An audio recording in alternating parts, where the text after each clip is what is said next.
What's the price point? As I said, we have a FlipSlip for every woman and men and children. They range anywhere from a very ultra, like, almost throwaway that competes with like the fast flats. It's around $20, anywhere up to $80. And what does it cost you to produce them? The ones that we actually, this is the existing design base. It's around $10, but we're at very small production. So as we get bigger, you know, as we scale up, the costs drop. And our costs are in line completely with regular shoes.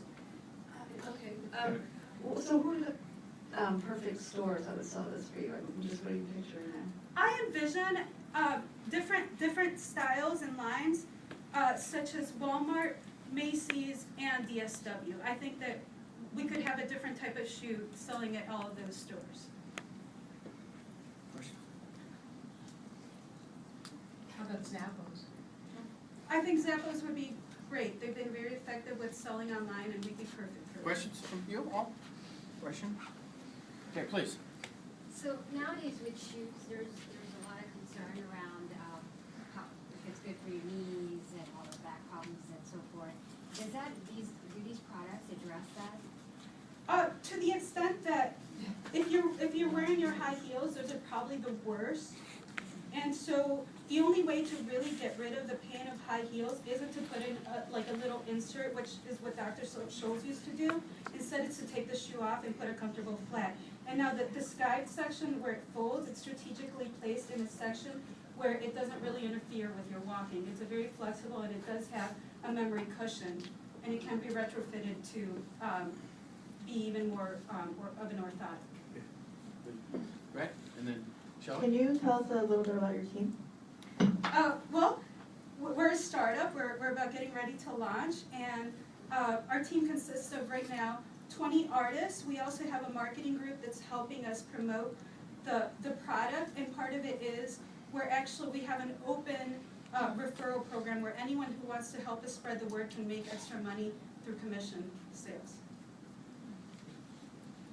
Does that answer the question? I don't think it answered the question.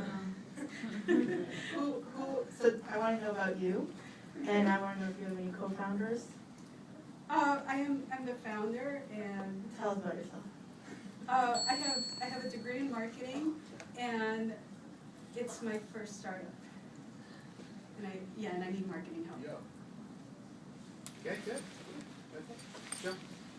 I was just wondering how your Kickstarter project's only raised $143 as of last night. You know what? That's our placeholder. We actually haven't officially launched. Oh, okay. Because I was wondering what you were going to do to create buzz, at least among your own community, to help get the word out. Yeah, and we're working with a marketing group to help us promote it, and we're also going to do a big media outreach, and it's something that we still need more direction in. Yeah. 30,000. That's pretty low. What you're hoping to accomplish with 30,000 in terms of entry into the market, and then do you think 30,000 is going to get you to revenue positive? I mean, Absolutely not. I was going to say more than For product-based businesses, it takes a lot of capital. So we think that when it's really just to create some buzz and to really prove that we have different styles that meet various lifestyle needs, and it's a way to get some buzz and hopefully get into retailers. It's hard to get into retailers as a footwear company because there's a lot of issues. So what we're trying to do is maybe aligning ourselves with pre-existing labels that are already selling at certain retailers or doing licensing. Okay, do we have any last questions? Any last questions? Okay, feedback. Can we pass around your shoes? Yes, absolutely. So they can feel And these touch are, we're scheduled to launch on Tuesday. All these shoes that you see here were made by community artists, and they're all available on sale at FlipSlip.com. Okay, feedback? Well, I travel all the time, and I'm constantly putting shoes in bags and trying to figure out how to make shoes smaller because I have big feet, and how to only take one or two pairs. So I think you've come up with something that, at least for those of us who do a lot of traveling, should be That's good. partly where the idea came from. And it was from walking up the hills of San Francisco in high heels. Okay, Brett? So I'm obsessed with this idea. I think this is a tremendous idea. I would buy these tonight if you have them for me. Being a former New Yorker and having my ugly flip-flops and carrying them right off the subway and like balancing them and juggling them, I love your idea. The market size here is phenomenal, and I would try to get a number on that and put a number around it, because if you're talking to investors, they always want to hear about market size. Congratulations on your first public speaking experience. I think you did a phenomenal job.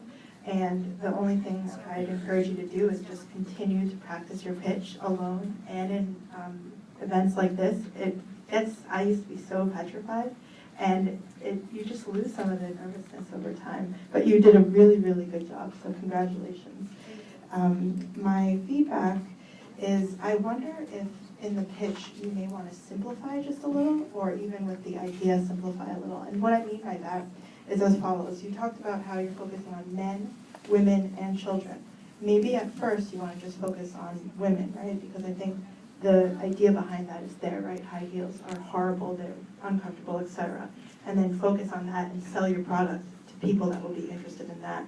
And also you talked about crowdfunding and crowd design, and I love that idea. It gets complicated over time, and sometimes it makes more sense to simplify at first, especially if you are just pitching to an investor and you just want to, I always encourage people, explain to me your idea in 1 to 2 sentences. You're almost out of time. More feedback? Okay, sure. No, you're great, and I think it's a great premise, really great premise, and really thoughtful design. I would suggest taking down the Kickstarter thing as an investor. That's a big flag. And I would suggest maybe attracting a partner who really believes in this, who's got experience in this industry, who can really round out the team for you. Your expenses don't realistically track revenue in your model, so I would get some advice there on how to maybe work on that in your presentation. And I actually think this would kill on the Shopping Network or an infomercial. I don't know if you thought about those. We actually, Feedback time. Feedback. Yeah, I think you might want to spend a little more time on the operation side of it, in terms of how you get from point A to B to C, and in particular on the financial path. How much it's going to cost you to get to where you need to get to, what kind of marketing and sales you would have to get to in order to get to revenue neutral. The financial piece of it is going to be really important to the investors, that they have to see a clear path to how you're going to generate revenue with this particular product.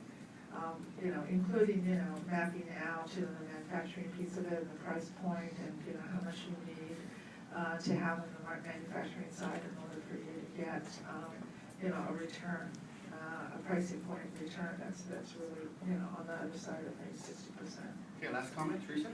Yeah, very briefly, 2 comments. I thought it was great, and I love your product, and like Brett, I'd buy it right now, like one every color. So it's fantastic, and you did a great job, so feel free to write yourself in your presentation. 2 things, so you talk about how you allow others to design and then you sell the product.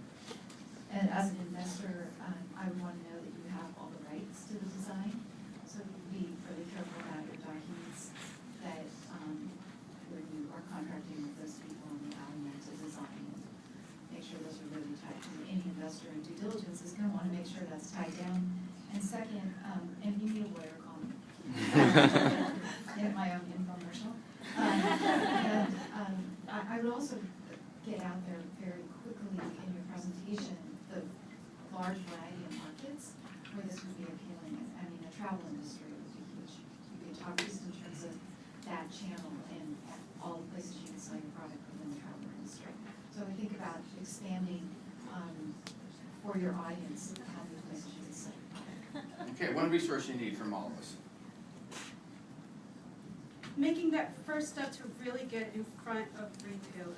Okay. All right, now speaking of resources, we fund, out of our 324 companies we fund the last 12 years, we like to look at everything. We have diverse, obviously, companies we've funded. We've had 49 liquidity events, but one company we just funded was O Shoes. You ever heard of them? Out of Portland? Sexy, healthy shoes. I mean, that's what they say. I don't think they're, our women didn't think they were that sexy. We need your product, and they have the distribution. So O Shoes, OH Shoes. So please, let's do that introduction for you. Okay, thank you. Okay, we're back in the defining moment in your life.